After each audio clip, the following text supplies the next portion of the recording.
अस्सलाम वालेकुम नाजरीन, मैं हूं हकीम ज़ियाउर रहमान और आप देख रहे हैं मेरा यूट्यूब चैनल हर्ब्स।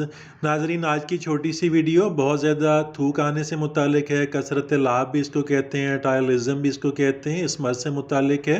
इस मर्ज़ में मुंह के अंदर बहुत ज़्यादती के साथ बहुत ज़्यादा लाभ पैदा होता है, थूक पैदा होता है और मरीज़ बार बार थूकता है।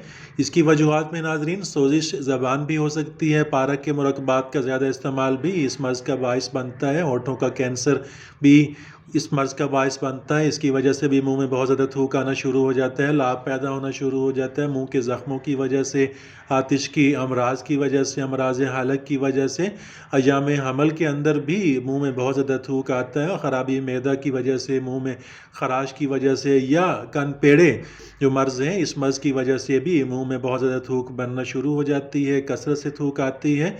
नाजरीन, इसलिए हमें पहले ये ज़रूर देखना चाहिए कि किस वजह से थूक पैदा हो रहा है। तो पहले उस वजह को जानना चाहिए, उस वजह के मुताबिक ही इलाज बेहतर होता है। अलामात में थूक ज़्यादा पैदा होने से मरीज़ को बोलने, खाने पीने में सख्त मुश्किल पेश आती है, मरीज़ दुबला पतला हो जाता है। अगर तो नाजरीन पारा खाने से थूक आने की शिकायत हो तो मुँह में पहले तांबे की मानद का सीला जायका महसूस होता है और फिर ऊपर के मसूड़े फूल कर दर्द करने लग जाते हैं और मर्ज़ बढ़ने की सूरत में मुंह में ज़ख़म पैदा हो जाते हैं।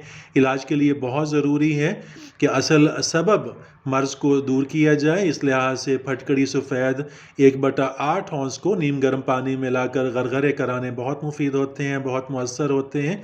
अगर तो पारा या पारा के मुरक्बात खाने से ज़्यादा थूक आए तो नाजरीन मैग्नीशिया सल्फास 1/8 औंस 1 औंस पानी में घोल कर पिलाना बहुत मुफीद होता है, बहुत मुअस्सर होता है। अगर तो मुंह, हलक और ज़बान की सोजन की वजह से ये मर्ज़ लाहक हो तो उसी के मुताबिक इलाज करना चाहिए। अगर मैदा में रतूबत की ज़्यादती की वजह से ये आर्ज़ा लाहक हो तो नमक खुर्दनी नीम गर्म पानी में घोल कर पिलाना मुफीद है। इसके ज़रिए क्या कराई जाती है, यह जवारिश जाली नूस या जवारिश मस्तगी या जवारिश कमूनी का इस्तेमाल भी इस मर्ज़ के अंदर बहुत मुफीद है, बहुत मुअस्सर है। इसके साथ ही नाज़रीन इजाज़त चाहता हूँ, मिलते हैं अगली वीडियो में, तब तक के लिए अल्लाह हाफ़िज़।